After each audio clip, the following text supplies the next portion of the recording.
Welcome back to those of you who are with us for pregame. It's Mystics Outlook. We got Raymond Lyons here, Ricardo Douglas Jr., Wilson Turpage Jr., John Quayle Jones, Brianna Stewart, lead the Liberty past the Mystics, 86-64.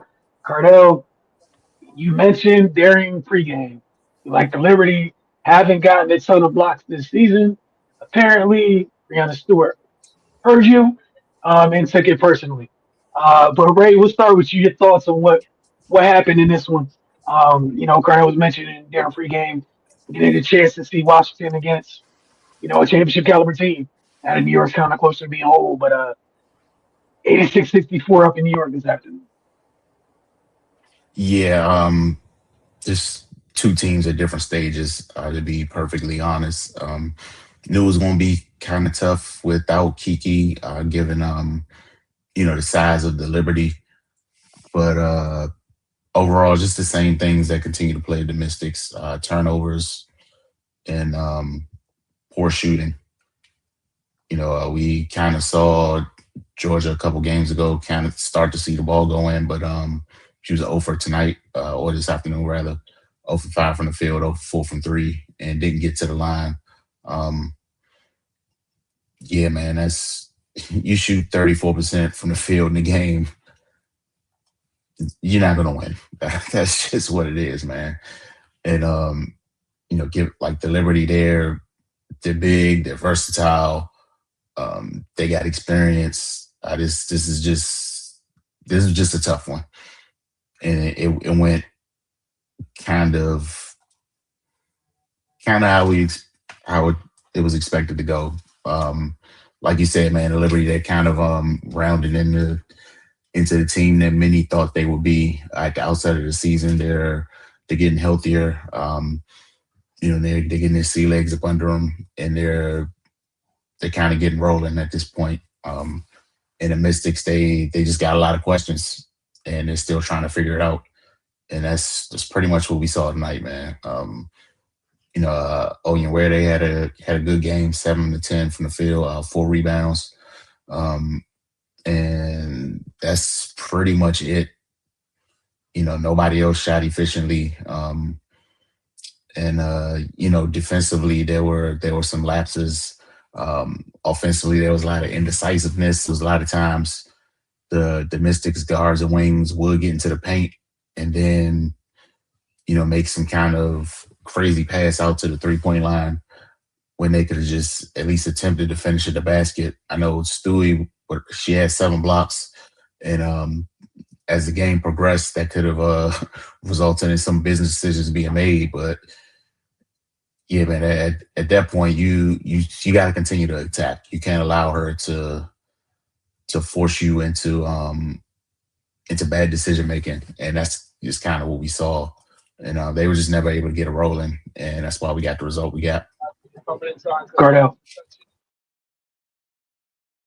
Yeah, man, it's just a tale of two halves. In the first half, the Mystics hung tough. They hung pretty tough, man. Neither team shot well.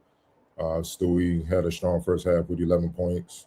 You know what I mean? But the Mystics were still in it. You know what I mean? They balanced the tie, even with the shooting woes and whatnot. Their defense was on point. They had 20 points inside, which is what they rely on to score since they can't shoot from the perimeter.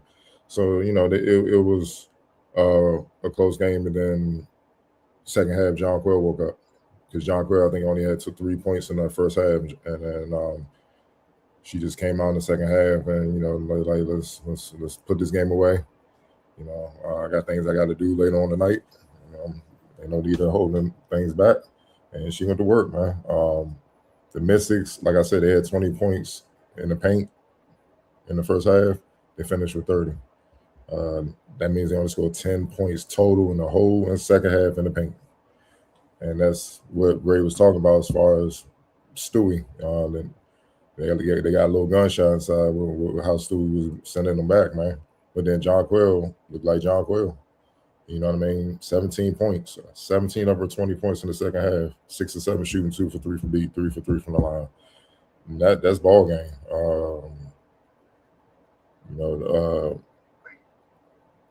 The bench points as well. They came the the reserves. I know Ionescu's trying to work herself back into game shape stuff. She's been battling a lot of injuries. She had 5 points. Sabali had 7 points. Laney Hamilton 4 points. Rebecca Gardner 4 points. Raquel Carrera 4 points. They outscored their reserves in the second half. The Liberty outscored the Mystics reserve 24-14, and then they got outscored 22-10 in the paint. It's hard to overcome that, and you're not going to overcome that. Then on top of that, the Mystics had 10 turnovers. Now Liberty did too. The difference is the Liberty got back on defense and got the stop. The Mystics gave up 13 points off those turnovers, that's been the norm from day one. At this point, it is what it is. It's going to be turnovers.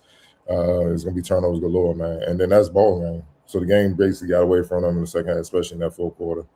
And that's why the Liberty were able to pull away, man. It's really not much more to add than that, man. It's like what Ray said. One team is eyeing a championship run.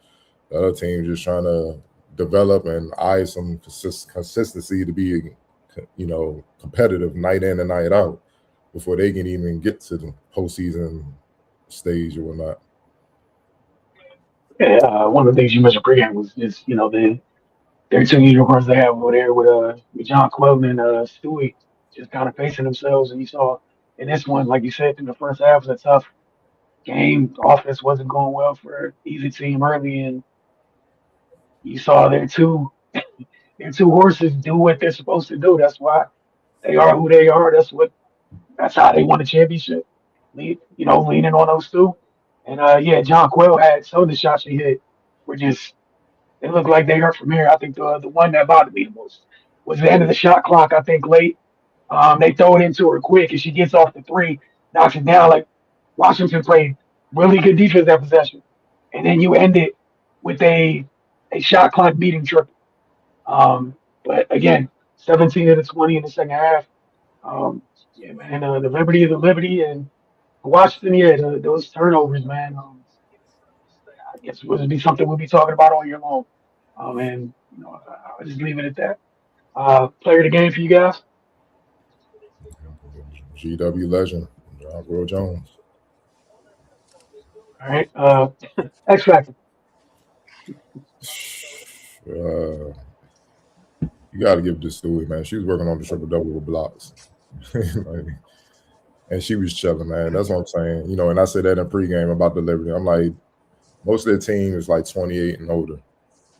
They just want out execution. I'm not about to do all this running with y'all, man. And you can tell the pace kind of got them in the first half. Then they, all right, look, we know what they're coming with. Let's cut all that cute stuff out. That's what they did starting in the third. And then force the Mystics to play a half-court game. And we know right now they're not ready for that type of action, man. All right, we'll get to some of these comments. I appreciate y'all as always with the comments, the names starting us off. What y'all's thought on the offense? It looks like they really like that high-low game with bigs and horns a lot. Do you think he followed that up with? Do you think they'll switch things up because of the sloppiness?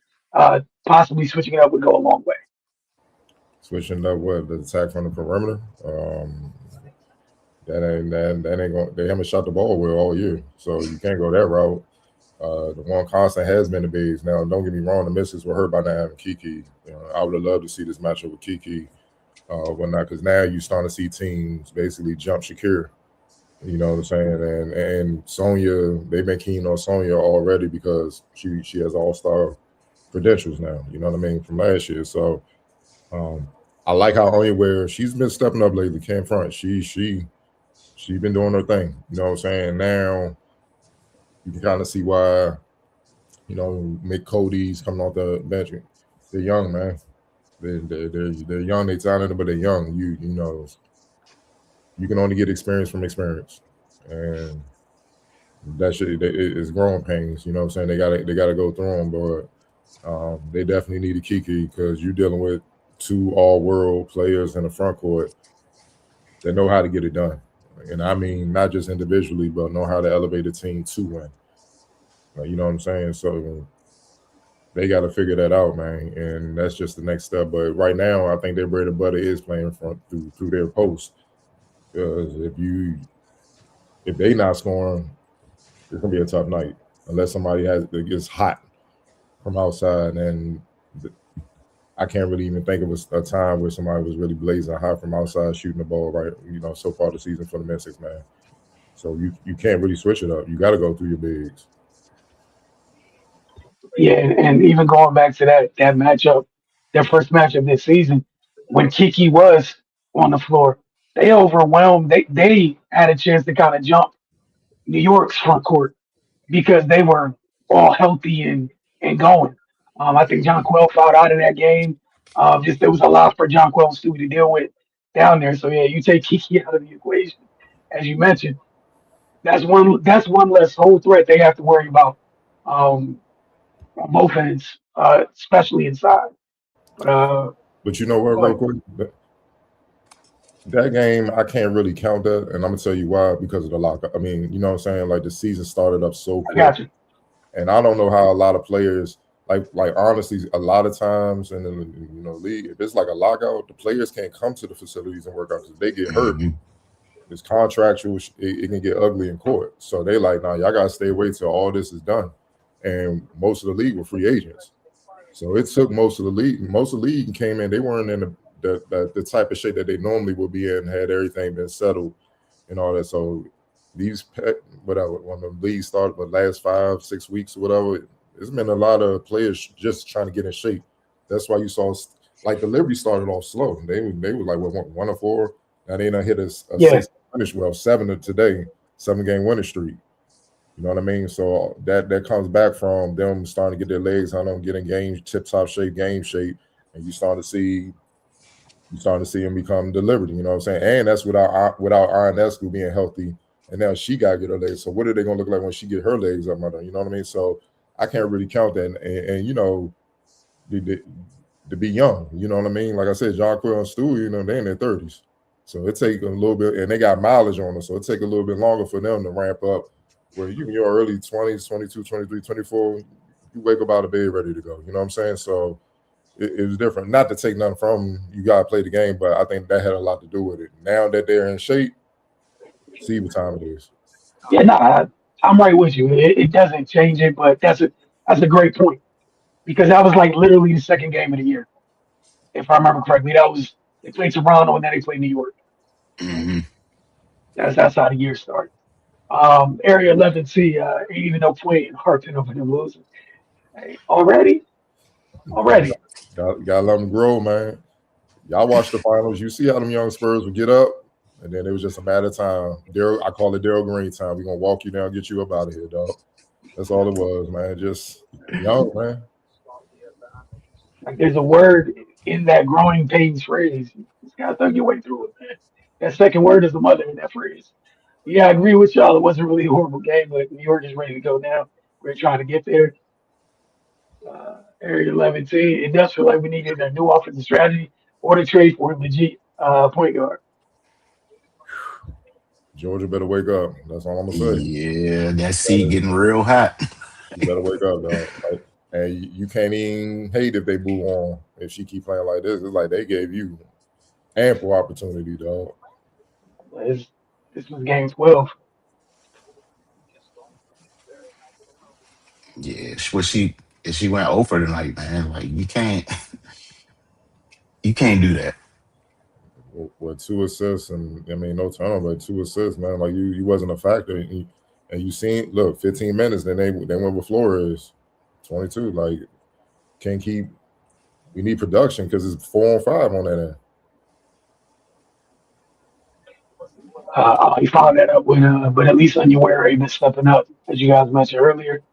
With respect, Um, Doug Dane, more perimeter spacing on offense with Centron and McMahon. I mean, where they featured a little more than the bigs, but just the question, I hear what y'all saying. they Um, got to make shots, dog. Yeah, I can feature you all yes. you want. I can be like, yo, Ray Wilson, we coming to you.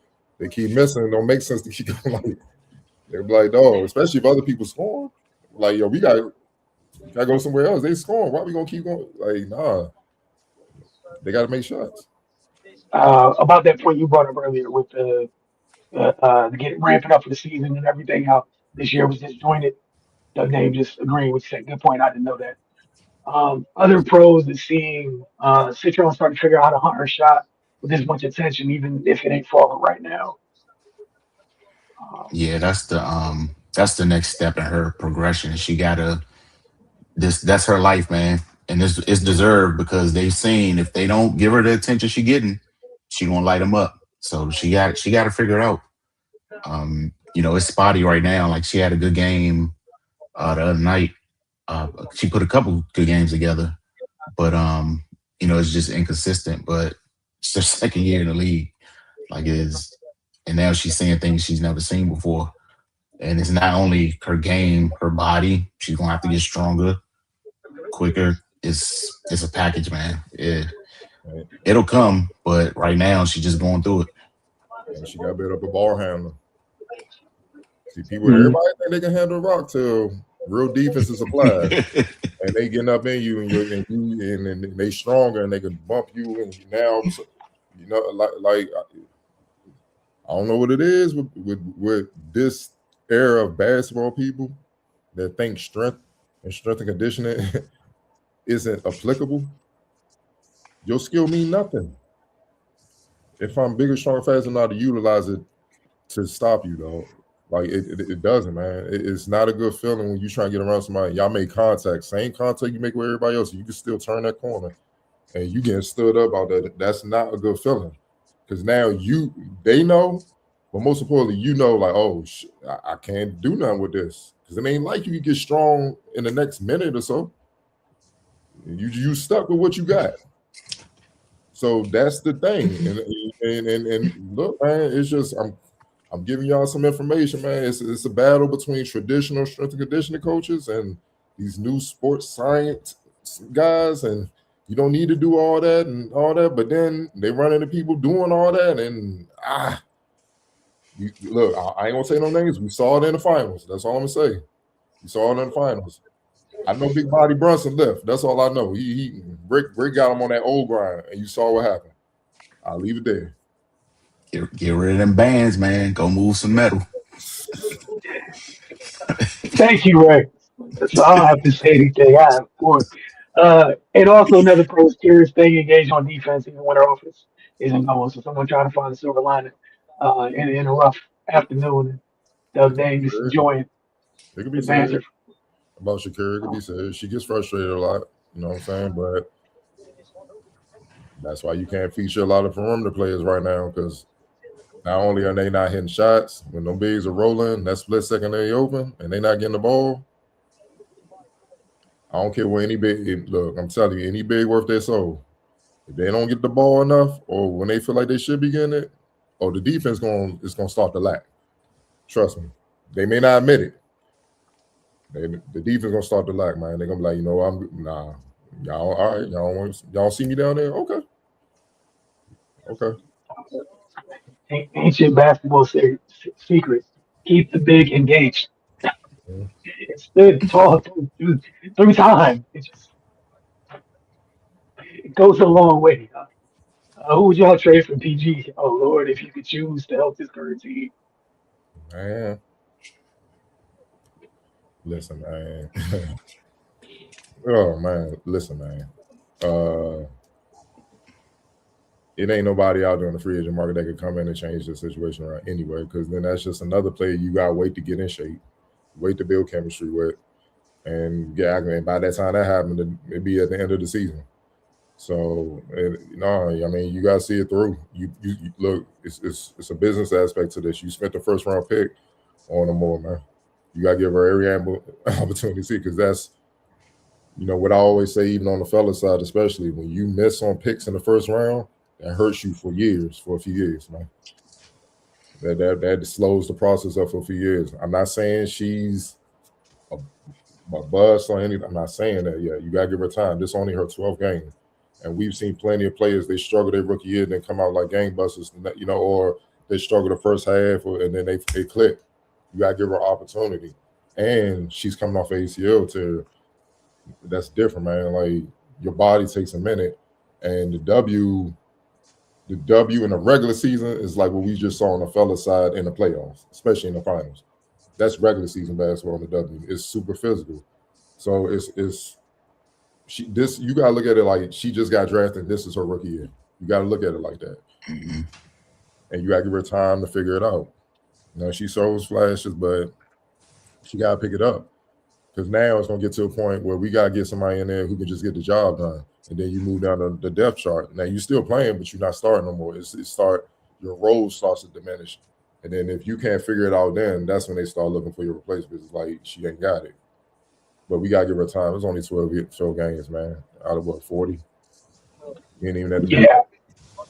Yeah, I think it's safe to say she has this year. Like they chose they're gonna thug their way through this year with the point guards on the roster. And like you said, now you get to the end of the year and decisions got to be made or whatever. At least that's a whole year's worth of work where you got some evidence, at least some data points. But right now, like again, I guess like what Cardell said, that's public knowledge. It's essentially her rookie year, and she's coming off an ACL. Like it is what it is, man. Doug Dame found that up. Yeah, PG is a special position. Not everybody can do it. And then just laughing at some bands. Just because you bringing the ball up, that don't mean you're a point guard. Right. Area 11 season, if Cody can start to learn from Onyenwere on using her size and not rushing, she'll become a problem. Facts, but you also got to remember, Onyenwere is like a 5th year pro.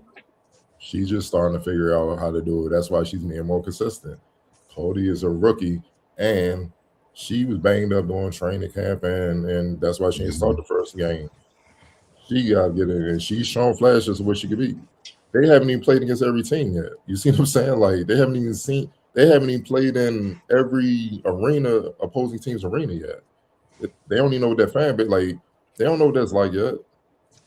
They don't even know what their body gonna feel like all-star break or at the end of the year how beat up they're gonna be. It's learning experiences that you gotta go through. So you gotta understand what's going on, man, and you gotta give them that time. I get it, but they're young, man. What we say, 11 players in their rookie year, first or second year. That's crazy. Like it's super young, man. That's like in college. You got a team full of freshmen and sophomores, unless they are special, like them old Kentucky Calipari teams, Yeah. like going first round. Real talk, you gonna get your ass whooped. Especially in this day and age with a grown man staying there 2-3 more, like dog, just off that point, you gonna get your head. You like, God damn, we gotta get older. Because you don't know. You don't know. And that's why you gotta give them that grace. You gotta give them that grace. And I think that's something just for everybody to keep in mind just as we go throughout the whole season, man. They literally let y'all know what type of year it's going to be in terms of what the roster's constructed of. So, like, just keep that in mind. It's going to be ups, downs, or whatever. Like you just said, just give them grace throughout the year, man. We'll see what it looks like, and how they improve. Who knows when the light bulb's going to go on? But it's only going to go on one way. It's through playing. That's it. Back to that point guard question. I guess he was saying I meant like fantasy style with the PG question. I would have to see the pool, man. But the way the W works, it's not anybody out there that you can just pluck off the street and they gonna come in. Unless they somebody proven that without like how Cloud wasn't signed early in the season or something like that. Somebody like that, yeah. But more than likely, 9 times out of 10, it ain't gonna be nobody that gonna really change the situation because the team's still young. They don't know what they don't know. Doug Dame, the first of the last two comments. Copper is my example. Talking about Kalea Copper. We traded her after her rookie season. Granted, we got EDD, but probably wish we had that one back. Nah, because they drafted Ariel Atkins, and we was covering the Mystics. That was the Ivory Ladder era where Ivory Ladder was carrying the franchise like AI. Real talk, but shout out Ivory Ladder, man. But Copper, it took her a while. Super athletic. Like, she was super athletic, aggressive, she couldn't shoot that good at first, minimal mistakes, and it was tough. Like, it was tough. That's why when that Deladon became available, that, especially at that time, it was a no-brainer. Now, granted, Copper got better, won the championship with Chicago, came up fourth with Phoenix. I get it. But nah, they don't know because Deladon, Ariel Atkins were a big part of that 2019 team that ran through the league. Don't nobody wish that would be, no. We love that season. That was the easiest season ever. No, Coming off the we like, wish. especially coming off the 2018, they went back to back where they went Yeah, to the end of the road, lost, came back, revenge toward it successfully. beat them. Nah, man. You don't have regrets about winning chips. And even the other thing with Copper became like that's just one of those weird trades where it ended up working out for everybody. Hmm. Like you thinking about the team that traded for her, that's where she won the championship, right? So Yeah, man. No, that was a special worked team. out, but And it, and it EDD's just there. sucked, and it just sucked that COVID came around because they didn't even have a chance to really repeat. And they had to implode the team. It was because they came out of that with some heavy injury, especially Delanon, which ultimately kind of like where her career was over. She ain't, what I'm saying. Yeah, I remember. Oh, okay, my bad, I missed one. Yeah, I gotta appreciate improvements, then counting wins and losses, checking on the next one. Followed that up. Yeah, I remember them days with Lotta. But yeah, that's what I'm saying. Who she is now is not what she looked like at first. Players can become all WNBA players. What I was saying, definitely the chip. Yeah, Yeah, that's why we got young greats because we don't know. Yeah, like especially the W. That their heads are swimming. and you love it.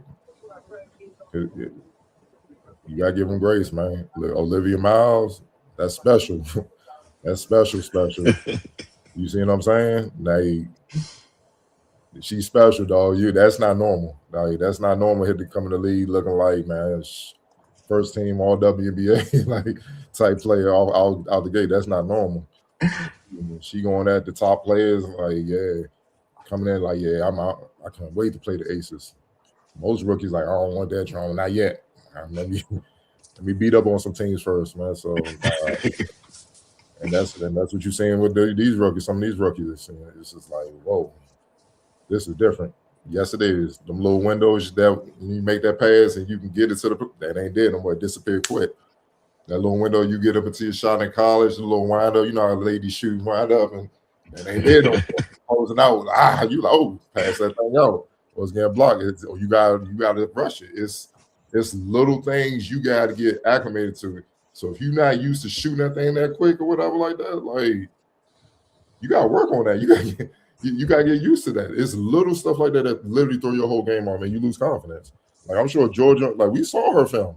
She was crossing the hell out of the ladies in college, getting to it.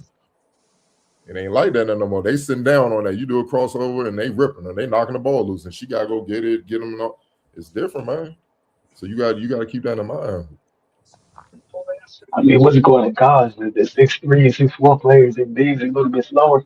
W, those are just small forwards, man. Mhm. Yeah, those twos and threes, man. Like, different world. It's a whole different world, dog. Cassandra Prosper, 6'3". She was like a 4 or 5 in college. She got played a 3-4 now. What's it called? Even what they saw today, like you had Yeah, a team where you had two young. you got who's out there? You had Stevich, Jones, and Stewart. None of them regular bigs, man. You don't see none of that in college. Like And that's I know different. you like we go against Lauren Betts in practice, but Lauren Betts can't move like that. No. Last question. Literally the last question. Sabrina says she saw a lot of herself in Citron last year. Do y'all agree with her on that or no? I mean, not really. They play two different styles. I think Citron's more of an all guard who can make plays. I think Ionescu is more of a playmaker that can make shots. I think Sonya is a better defender than Ionescu.